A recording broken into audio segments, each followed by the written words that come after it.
Welcome to Game Changers with Molly Fletcher, where we take you behind the scenes with peak performers to learn what makes them tick and discover how you can apply their lessons to your life. I'm your host, Molly Fletcher.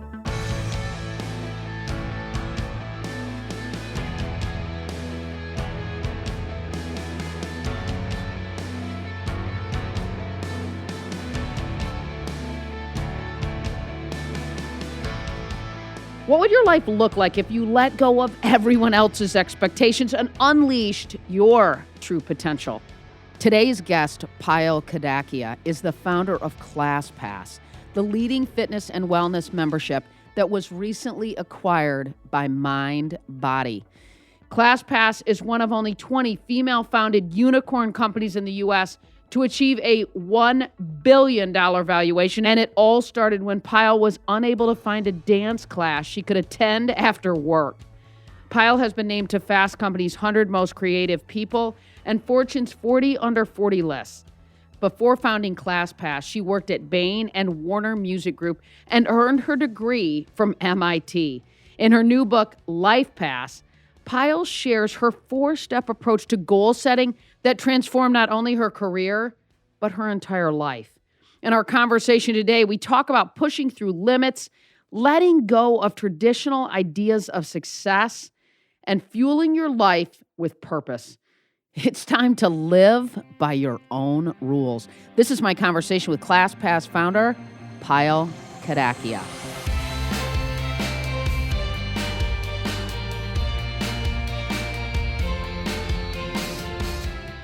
All right, Payal, let's start with your early years because I know it shaped you in so many ways, right? You're the daughter of Indian immigrants, and you talk in your book about feeling like you had sort of two identities.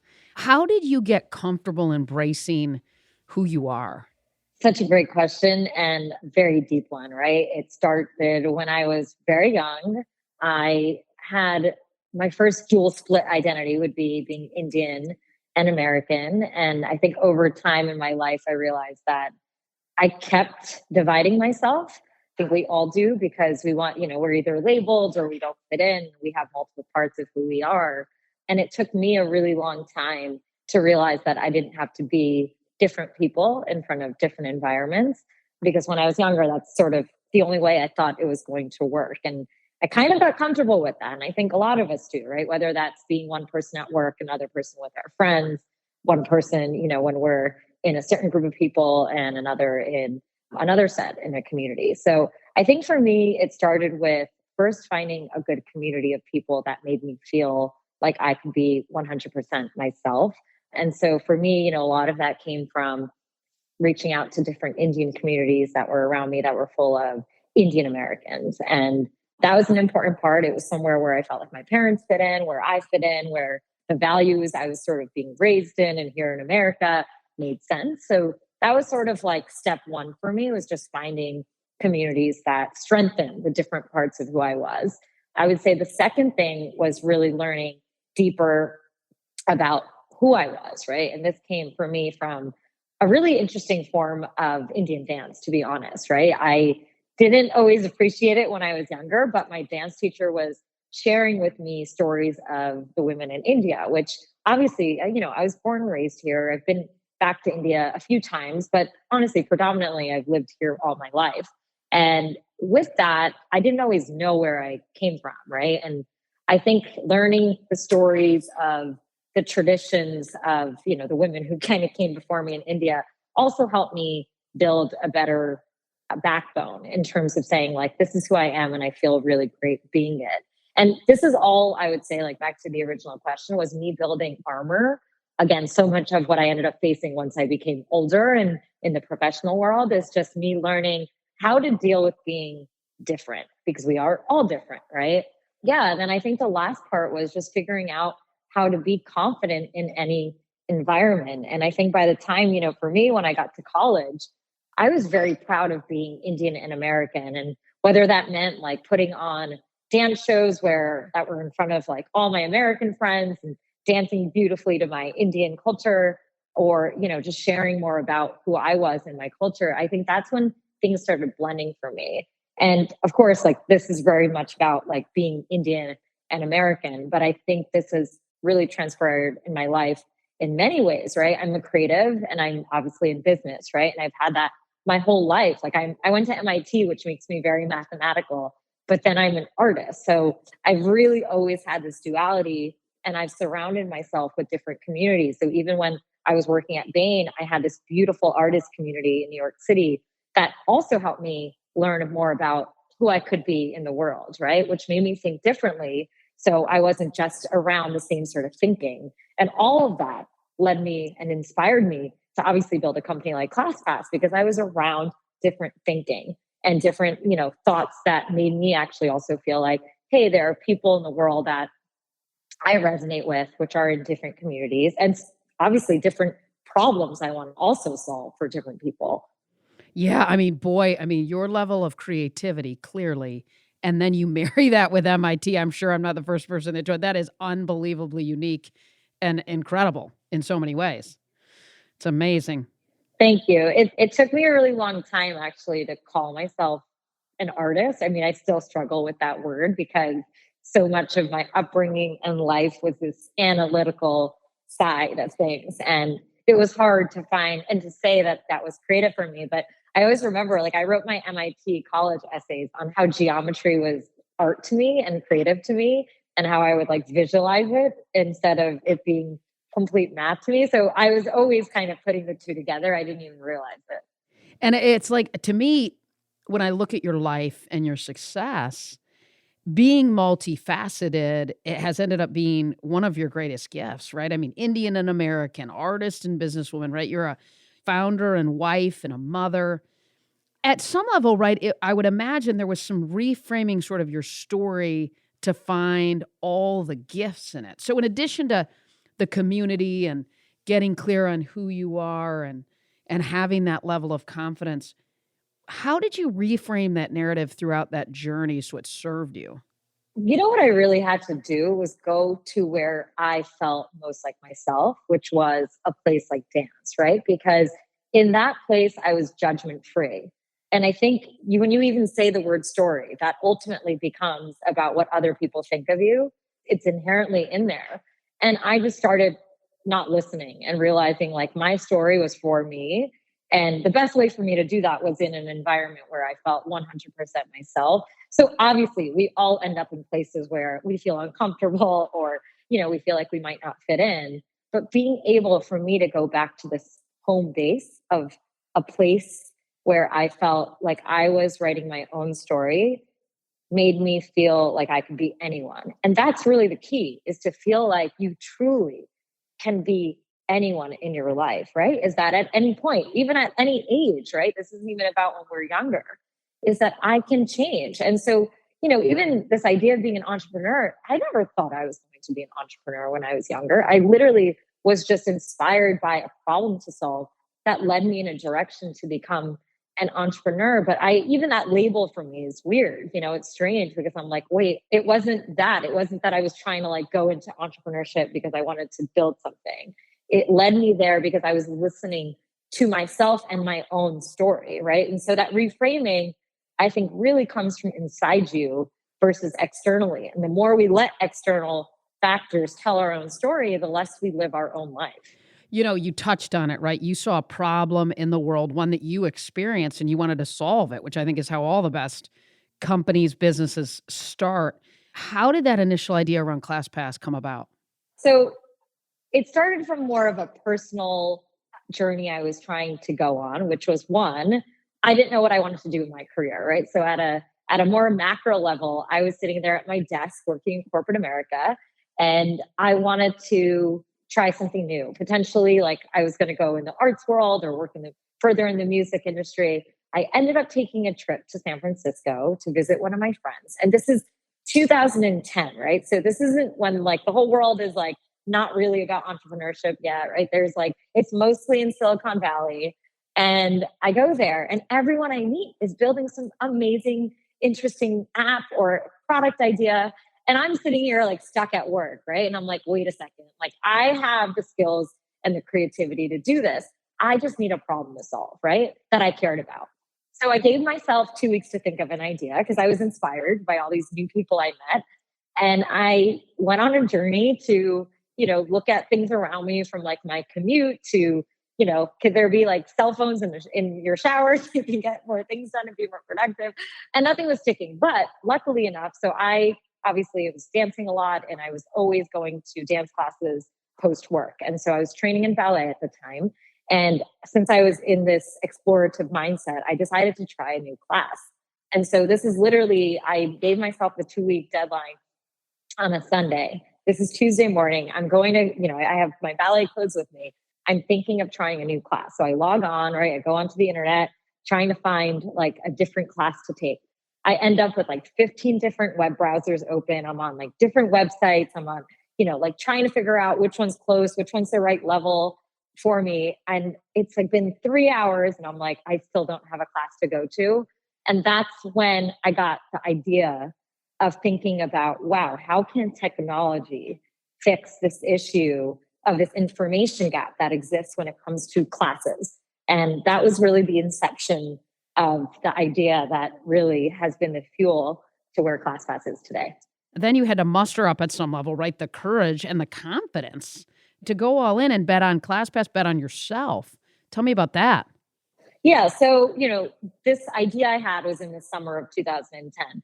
I didn't quit my job for 6 months after that. So, in that 6 month period, what I was doing, I was researching the industry because I feel like to me, like the knowledge of understanding, what happens in an industry in the market, like that's sort of what I had learned when I was like at MIT and being at Bain. I was like, let me figure out everything. Let me do market research. I was like sending out surveys to my friends about this idea. I actually had a few friends say that they wanted to invest and like want to write me checks, which was great fuel for me to say like, I can really maybe do this, right? Because they were willing to bet on me. And so that was all the positive. On the harder side, I had to really work through the biggest one was obviously my parents because they came here once again from India. They, wanted what was secure for me and my sister, obviously, because they took such a big risk in their life.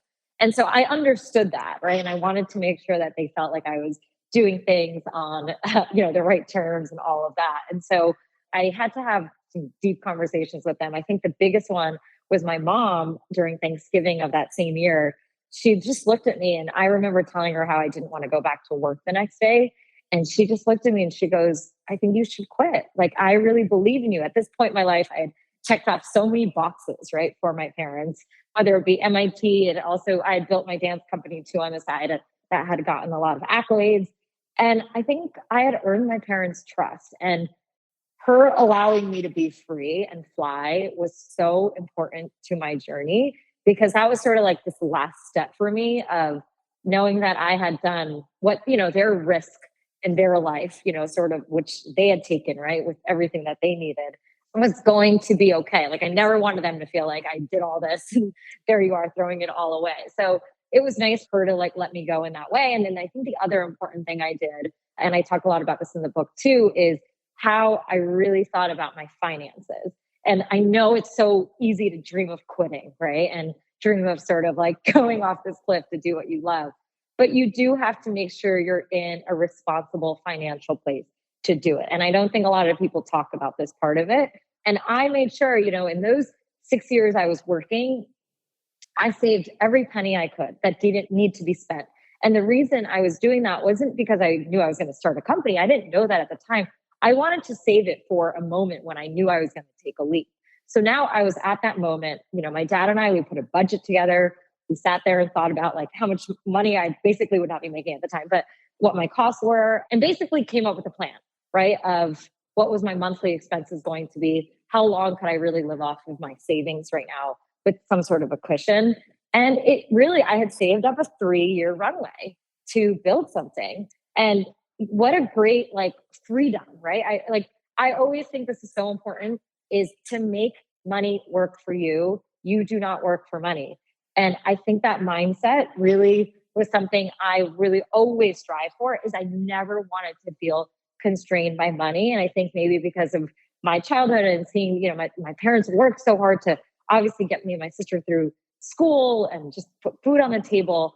I didn't want to be in a position where I felt like I couldn't go after my dreams because of money, which is why I saved, which is why I was at this point. I knew I had a plan to really be free because building a company like ClassPass, I mean, really building anything that really requires your heart and soul, I didn't want to be distracted with like other ways like of needing to make money, right? And I think people don't realize that it's not just about your time, but it's also about your mental energy. If you have another job, right, and you're also working on the side, and obviously side hustles definitely work, but when you really want to go all in, and I knew ClassPass had the potential to be something huge. I knew from the day one it required all of me, not part of me. Along the way, right, I can imagine from that moment that you felt like mom's got my back. She thinks I can do this. She believes in me. She's given me the blessing, if you will. And then you go down this road, right? And what I've read, ClassPass has never stopped sort of iterating.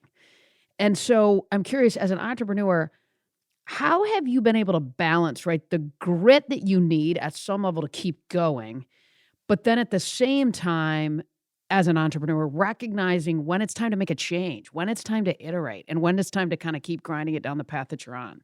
So, two important things there. One, I feel like you have to know, and I knew this from day one, what problem I was going to solve.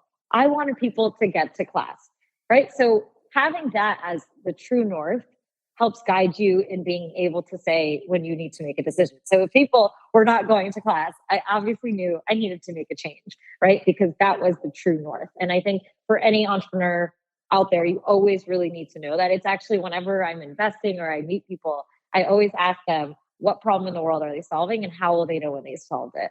Because it is so important to remember that. And I'm actually saying this in hindsight because I made a mistake and did not do that, right? It's you always learn from your own story and mistakes. And I would want other entrepreneurs to sort of not have to go through what I did because I spent too much money. I spent a year without launching a product thinking it was going to work. I wasn't thinking about just getting people to class. I was distracted by what I call false signals of success, of thinking like fundraising was the most important. The number of followers I had was important. Like getting like press was the most important. And the only thing that really mattered at the time was getting anyone to class. Right. And so I have learned over and over again that that is the most important thing. I think the second part of it is accepting failure and learning from it instead of getting stuck in it, right? So when something doesn't work, right, don't let that sort of fear of not of change, right, or that fear of it not working and what it means and what people will think of you inhibit you from moving forward. It's really about what didn't work in that process. What did I learn from it? How do I move forward?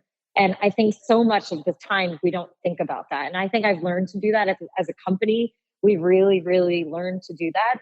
So when things happen, everything from obviously our site not working to a pandemic, it's okay, how do we keep moving forward to keep this moving, to keep our mission clear? It's not about being scared. We know how to move. And I think we don't even flinch now, right? And I think that's sort of how, we've built the company and the business. And I feel like that's sort of my attitude towards life. I mean, I talk about that later in my book, even when I talk about goal setting, of this idea of just iterating even on yourself as a human being. We're allowed to change and be who we want to get to our North Star, right? As companies or as human beings.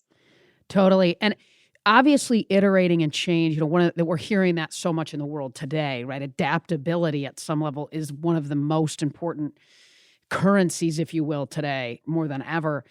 But you also hear leaders talk about how their teams are sort of change fatigued, right? I mean, they're just like, man, I mean, it's just a constant pivot, pivot, pivot. How do you as a leader keep your team engaged as you lean into moments of change, which at some level as a leader you see as opportunities while staying true to that North Star? Yeah, I mean, you're also bringing up so many like great times and also hard times, and look, I think the number one thing is making them truly understand the why, right? Everyone can get on board if they understand the why. This actually, as you were talking about it, this brings me to this time in ClassPass's journey where we were just faced with competition like across the entire nation. And it was a really hard moment because we had just really figured out our model. We had raised our Series A. We were, that company that was sort of beginning to stand out. And all of a sudden everyone was copying us. And I really had this philosophy as a leader to really not look backwards, to look forwards, right? And not focus on competition. But it became impossible to sort of not focus on what was going on, to the point where I remember, we ended up strategizing that we were going to launch triple the amount of cities we were going to in a year instead of the amount we had planned. And, we called it Operation 2015. And I think it was the energy that comes from, you as a leader from the top that makes everyone say, yeah, let's go and do this. Right. So it's really like, it's your enthusiasm on top of them understanding why, and then realizing that there's a reason for it. We're not trying to do it to be greedy. We're not trying to do it to just win. We're doing it because we wanted to protect our mission, and we had built this thing. And I think it's about translating it back down to human emotion for them to realize that they're on board with this journey as well. So it feels less like a pivot and more just like, oh, a tree fell. Let's pick up the tree and keep moving forward. And it's the way you explain that. If your true north keeps moving, right? If your mission as a company keeps moving, I think that is very confusing for employees to understand, because then they're like, what are we doing? Are we now doing this because investors are saying that they want this? Or are we doing this because your partners are pushing them? You cannot lose that sense of what your core is, because that will be confusing, and your strategy will also keep moving, and it's going to inhibit you from making good decisions.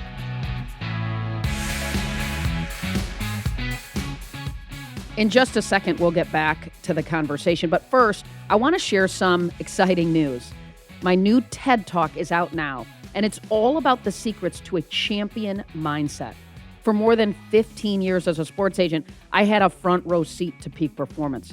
What was the difference between those who maximize their potential and those who don't? You think it's talent, but it's really drive. And the real magic happens when the drive to achieve is replaced by something more sustainable, the drive to get better. The best know this, that the view from the summit is nice, but it's the climb that makes it all worthwhile. Check it out. Watch it now at mollyfletcher.com/TED Talk.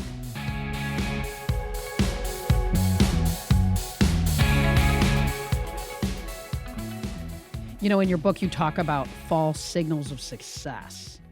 Can you talk a little bit about that? Because you had to refocus and reprioritize in light of that. Yeah. So when we were launching ClassPass, as I was just talking about, first of all, we weren't even called ClassPass. Our name was Classtivity. So we changed our name 3 times in the course of our company. And part of these are all the fears that you have when you're going to do any of these. But, to me, false signals of success are really these expectations that we think are the true north of what achievement means, right? So in the startup world, I was, like I said, very used to, fundraising. I have a lot of followers and I got this press article. I mean, my co-founder and I ended up on the cover of Inc. magazine before we had launched a product. Okay. Obviously, in our minds, we're like, we're doing so well. And then we launch our product and no one goes to class. It was like one of the most devastating moments, right? For us as founders after putting $500,000 into building something. And in that moment, I think for me, I realized, wow, I've been focusing on the wrong things. And I really think it's so important that we all internalize that. And that's, once again, at the company level. But I think, once again, I always love bringing these back down to like lessons for us as human beings. It's very similar to that. It's, don't focus on fame. Don't focus on greed. Don't focus on power. Focus on your purpose, right? On love, all the things that truly want to move you forward, because you can then destroy your life, right? Or run after these achievements of getting a promotion, like needing to get married because everyone's telling you to, right? All these things that are, once again, they're false signals of success. They don't necessarily mean there are success, right? As either human beings or companies. And getting clearer and clearer, right? And we're not taught this, which is why I have a chapter dedicated to expectations. We're never taught to really chart our own path. We are taught to what society tells us to do. And we don't even know how to set up a plan for hearing ourselves and setting our own expectations of our own life, right? And I think that was honestly the biggest struggle. I think we all face it. Even as we get older, we face it. How do we work through that? And I think the more clear you are, and I think about my own journey, and whether it's ClassPass and dancing and all of it is I really kept fighting against expectations to be like, what do I want? How do I want to hear myself and tell my own story? That is so cool because, to me, achievement is fleeting. I mean, a lot of people that have built companies and sold them for a bunch of money, and then they stand there and go, huh, this doesn't feel like I thought it would feel. Oh yeah. You're preaching Right? to the choir. Absolutely. Yeah. Absolutely. But if you're on a mission to solve a problem and serve the world better and live into your purpose, then it's more sustainable. Yeah, I love that. And, I talk a lot about this too, but, to me, success is a journey. It's not an endpoint. And I actually think that journey has success and failure in it. And they both are actually just moments in time, right? You feel success for a second, you feel failure. The thing is about moving forward. What are you going to do once you reach success? No one asks you that, right? People are scared of the failure side. But honestly, like after the journey we've had and I've had in my own life, like success is scary in a way too, right? Because there's a responsibility with it. And then you're also like, what am I going to do with it? And I realized to not measure even the company by, oh, great, like I'm honored, right, that we hit unicorn status and we've hit these other milestones as a company. But I'm like, those are moments in time. What truly matters is the fact that, and I look at it like my greatest achievement in that company is the fact that we have facilitated over 100 million reservations. And to me, it goes back to that's 100 million hours of people's lives we've touched, right? And I want that number to keep going up, right? No matter what, because that is, like you just said, it's the fulfillment, right? It's the journey. It's almost like you should never get there. And there's going to be ups and downs along the way, but knowing that that's the end, or not even the end, it's the journey that you're moving towards helps you get through it and navigate the failures and navigate the success. It fills you up. I had a coach or an athlete tell me once, right? Like, they're going to set records, but somebody's going to break that one day. So if it's all about the record, it's not enough. Yeah, exactly. So I love it. You talk a lot about your purpose and you talk about your calling. What advice do you give people who maybe are feeling overwhelmed or they're not clear on what that is in their own life? How do they solve for that? Yeah, I think first you have to realize that it's never too late to follow and find your calling. I think a lot of people think, oh, I didn't find it when I was younger. And honestly, I felt kind of like I felt blessed that I found something when I was younger, but I actually remember looking out and being like, I want to make sure everyone else feels this because it is such an important thing. And so much of the reason I created ClassPass is because one, you need to try new things, right? You need to kind of put yourself out there, change up your surroundings. I mean, it took me to go to San Francisco to think of the idea of ClassPass, right? It's very simple, but it's crazy to me that I'm like, wow, I didn't travel much. It took me one trip and this crazy idea came out of it. So what can you do to sort of change up your routine? It doesn't have to be huge. It can be small, right? It's a different group of people you might meet up with, a different class you can try, a trip you can take to just change your mindset, right? And then I think the other big thing is protecting the voice in your head so you can hear it. I think we also forget that calling is already inside us. It's already there. It's actually on us to help it come out. And like I said, if you're caught up with what other people want you to do or other expectations on you, it's going to be very hard for you to hear it. Even your time, if you're so busy, right, living everyone else's life and doing things for other people, you stop listening to what your purpose is. And the greatest part about having a calling is it's in service of other people, right? So this is not selfish. I think a lot of times people think if I say no or if I don't do things for other people, I'm being selfish, right? If you're taking care of yourself. But no, you unleashing your calling is actually your greatest service you could ever do for anyone else, And so you have to protect that. And so I think a lot of it is just stripping that away and being able to let the universe guide you through those decisions and through hearing it. I think, even for me, yes, I always knew dance was this inner force inside of me, but it took me a little bit. Like when I was sitting at my desk at, Warner Music Group, like it took me, I got this like book from my boss. And in this book, he got me this Bollywood anthology. And it took, I was actually in this book and I was completely amazed when he gave it to me and I found my own name in it. And what it showed me was, wow, like I am not listening to myself. Like here, my like boss's boss gives me a book about something he thought I'd be interested in. And I'm like in here as like an expert, right? And how am I sitting here at your, and acting like I should pursue what I love? And I think sometimes it's a lot of that. And I felt like the universe was telling me, Kyle, like you need to be doing what you love. Like it's not even about just being good at it, but it's like you're good at it and you love it and it gives to other people. I hear you say that, right? So protect that voice inside of you. And then I think back to the moment that you were sitting there at the table with your mom and you really needed her to tell you, it's okay, quit, go do it. What would have happened if your mom would have said, you don't know what your dad and I did for you, and how on earth could quit this incredible? What would you have done if she would have pushed back? I think I would have probably stayed in my job maybe a little bit longer. I do think I would have found my own way eventually. The only other thing I would say on that is many of the times, especially when we have people who might disagree with our choices, right? And a lot of that times that is parents, siblings, whatever it might be. I think we forget to bring them along the journey. The reason my mom got there was because over the last few years, I was actually building my dance company, and my dance company was like getting great accolades and it was doing really well. And I shared every piece of great news with my parents. Like they were a part of every step in the journey, whether they liked it or not. Like there was some tension I talk about, even with my dad being like, I think you're dancing too much. Like you need to be studying for your GMATs.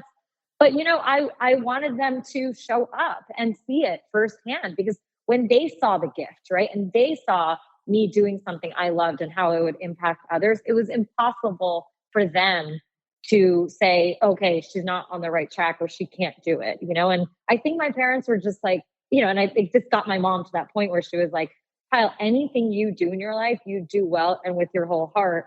Why am I here to stop you? Right. So back to your question is, yes, and you never know what happens, right? If the course of that day was any different, it obviously could have changed a lot of things. I'm hoping I would have found my own grounding because of the other tools and advice that I feel like methodologies I've given myself. But at the end of the day, I had, thought about it my whole life about how to bring my parents with me on this journey.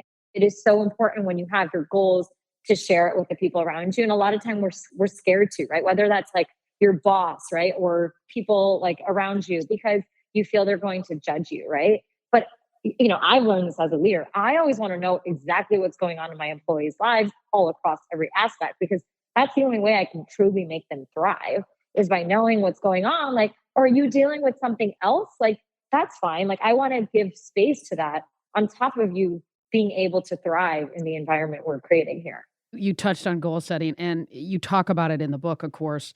And there's so much good stuff in the book about goal setting. Can you just high level your approach to goal setting?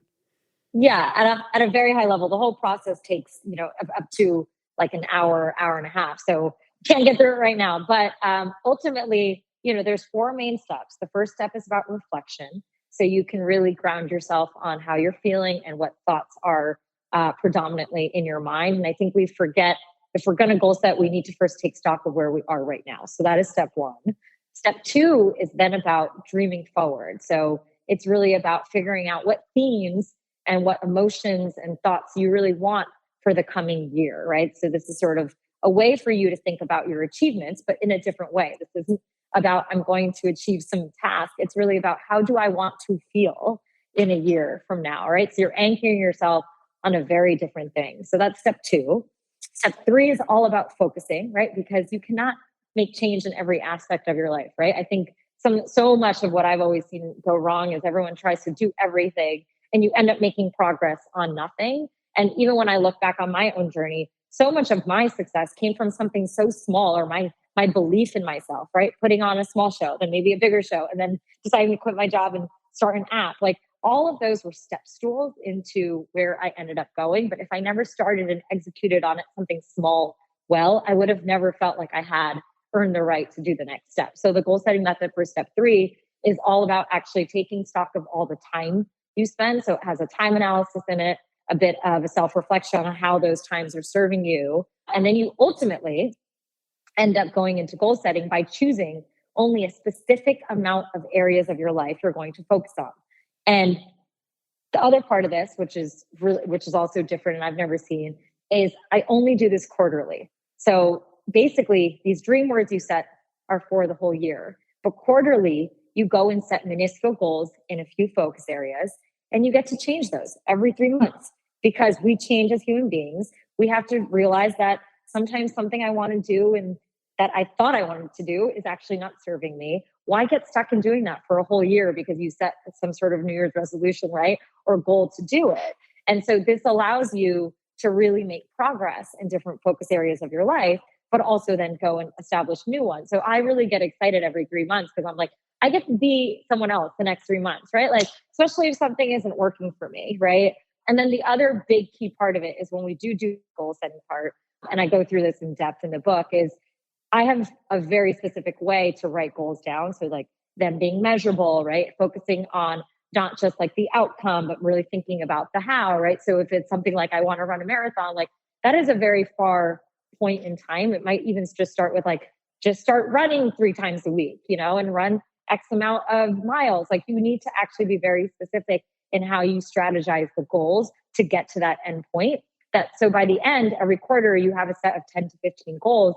They kind of feel small, but they are really impactful and they are doable. So you can cross them off and then set even bigger goals the next quarter instead of sort of having huge goals and never getting started the whole entire time. Yeah, it's such good stuff. I mean, there's so many, as you know, different approaches to goal setting. This is what you leaned into, though, clearly, and it appears to have worked, right? So it's powerful to hear you talk about it, no doubt. Pyle, you led ClassPass to a 1 billion with a B, $1 billion valuation. And it was recently acquired by MindBody, which of course is an unbelievable milestone, but I would imagine a pretty real transition for you, right? I mean, wow, you've spent the last decade building this and then you sell it. So as you embark on your next chapter, what are you excited about? What's on your mind? What's on your heart? Such a great question, and obviously one that's been on my own mind. And to be completely honest, as I was writing the book, I had to listen to so much of my own advice again because I was in this state of transition, right? Going back to what drives me, what's holding me back, all of that, because I've been through such an incredible few years. Like this last decade has been incredible. But for me, I am plotting my next decade. That's really where I'm at in my brain. I'm going towards things that light me up. I'm listening to what drives me. I'm working on creating the first ever Indian ballet, which is very exciting to tour. So that's something I'm very excited about. I can't wait to share more stories in this book, obviously, about, helping people. I feel like it's my duty to get people into my mind a little bit of how I got here. So super excited about that. And I'm, investing and advising other incredible entrepreneurs, obviously always excited when I meet female entrepreneurs specifically. When you reflect back, what advice would you give your younger self? Something that you know now that you wish you knew then? On a funny level, I would say to not be worried about getting married. I know that sounds completely out there, and I even talk about this so much in my book. It's just, so much of my upbringing, especially as like an Indian girl, was like your life revolves around getting married and having a family and husband and all of that. And it's just interesting how that conversation really takes over, right? And can take away from feeling like you fulfilled something at times. And I hear that actually sadly in so many other women I talk to, that while they've achieved such great things in their life, because their personal life might not be exactly what is textbook to someone else, they feel like they're not there or aren't great. And I just really want to say that because I think it's so important for people to never feel that way. I really love that, right? Like, don't worry about getting married. I mean, I sort of threaten my girls that I don't pay for weddings until after 30. Thanks, thanks. I know I feel like people don't talk about it, but I really feel like it's probably one of my biggest regrets. Sometimes I think back to my 20s, and I've heard it in so many other people that it sometimes breaks my heart to be like, how do you not, enjoy these amazing successful moments because you think you're single or, whatever it might be. So that's one of them. On a more practical level, I really think it comes down to never limiting myself. Like, did I ever think I could build this company and all of that? No, but I think I just had to get started, and I can be anyone. I really could be anyone in the next decade of my life. And it's about not limiting the options and listening to myself. But I do think, like, sadly, like the world wants to put labels on us, right? It's just easier for people to know it. Are you this or are you that? It's easy even now. People always be like, so what are you doing? Because, at this point in my life, and in an interesting way, I'm like, I don't want to be boxed in. I'm never going to fit in a box. And I'm very okay with that. And I think I wish I got more okay with that earlier in my life. I saw Sarah Blakely lives around the corner from us, and she, of course, started Spanx, and I think she was north of 35 maybe when she got married, and I think she said, sorry, for my, 20s and 30s, I was building a company. Yes. Right? Yeah. Yeah. Which is pretty awesome. If people could take one message from your book, ClassPass, which I have enjoyed deeply, I've been grateful to get a galley copy of that, what would it be? There is always a way to work through any constraint you may be facing, especially when you want to do whatever your dreams are. I think it's all about planning and prioritizing. It's not about saying no to it. It's about going for it, but with a plan. All right, I'm going to hit you with some rapid fire, so you just fire back what comes up. Sound good? Okay, let's do it. Let's do it. Favorite book? Ooh, Michelle Obama's book, Becoming. Boil your success down to 3 words. Boil my success down to 3 words. Let's see. Journey, fulfillment, failure. Failure's awesome. One thing you wish you knew earlier in your career. I'm tiny but mighty. Love it. One habit that you have deployed that has improved your life. Goal setting. Best investment or purchase you've made in the last year. Ooh, this one's hard. I feel like I need to be better about remembering these. Best investment or product I've purchased. I mean, I had a baby, so I'm like, I have so many things that are baby oriented as well. I'm going to say my LV pump, which is this amazing pump that lets you pump on the go. All right, so the show's called Game Changer. So one last question. Who or what is a game changer that inspires you and why? Do they have to be living or dead? Either. Steve Jobs. And I think it really comes down to just wanting to change the way other people live. Which you have done. In a unique way. Thank you. I'm honored. Payal, thank you for what you've done. And as a fitness person myself, I am a member of ClassPass, and I'm grateful to be able to use it as well. So thanks for the problem. Yes, thanks for the problem you solved for me. Amazing. And so many others. I love that. Thank you. Thank you so much for having me.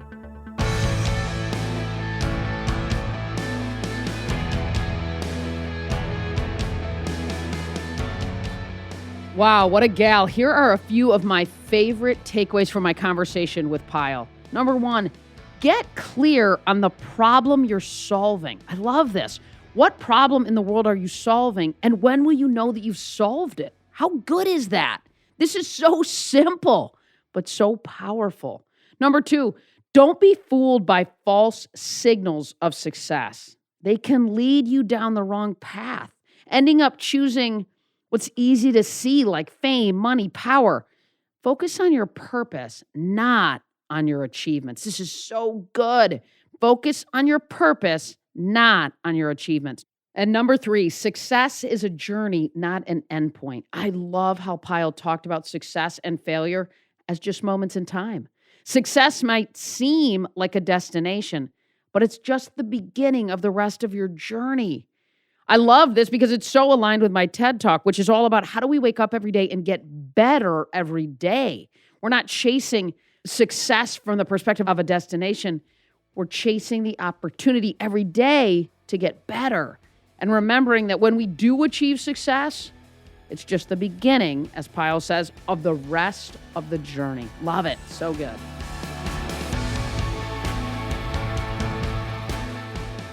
Thanks, as always, for listening to Game Changers with Molly Fletcher.